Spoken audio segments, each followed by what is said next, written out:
Masih ingat nggak, di tahun 2019, Indonesia dilanda kemarau yang panjang banget, yang menyebabkan bencana kebakaran hutan selama berbulan-bulan di 28 provinsi.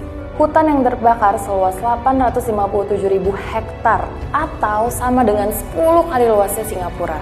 Tahu nggak kamu, bahwa di akhir tahun lalu ada 2 pulau di Sumatera yang lenyap, dan ada 4 lainnya yang terancam hilang akibat naiknya permukaan air laut. Bahkan, ada estimasi yang mengatakan bahwa sebenarnya kita sudah kehilangan ribuan pulau kecil dalam waktu 10 tahun belakangan ini.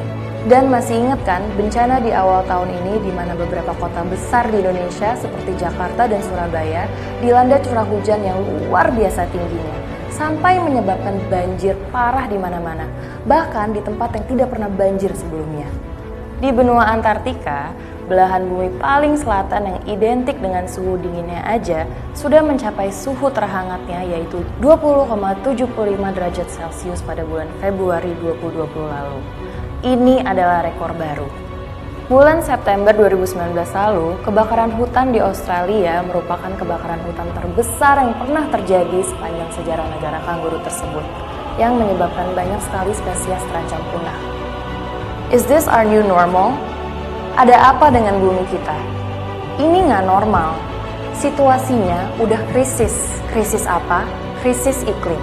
Rata-rata suhu bumi kita terus menaik setiap tahunnya, dan itu mempunyai dampak yang sangat besar bagi siklus iklim kita.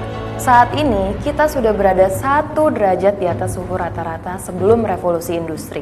Kalau kita tidak bisa memperlambat pemanasan suhu bumi ini, diperkirakan akan banyak sekali bencana lainnya yang terjadi lebih sering dan lebih besar.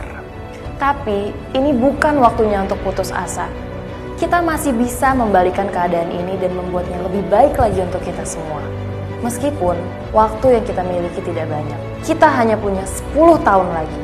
Faktanya, para ilmuwan yang tergabung dalam IPCC sudah memperhitungkan dan memperingatkan kepada pemerintah di seluruh dunia bahwa kita hanya memiliki 10 tahun lagi sebelum melewati the point of no return dan tetap berada di bawah 1,5 derajat Celcius, batas aman kenaikan suhu bumi.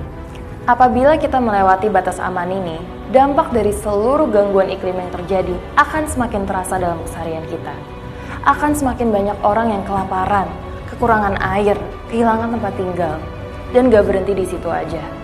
Tentunya ini semua adalah hal yang tidak kita inginkan. Menjaga suhu bumi membutuhkan komitmen yang sangat kuat dan juga aksi yang belum pernah dilakukan sebelumnya dari seluruh negara untuk membuat perubahan yang besar, yang masif, dan juga cepat.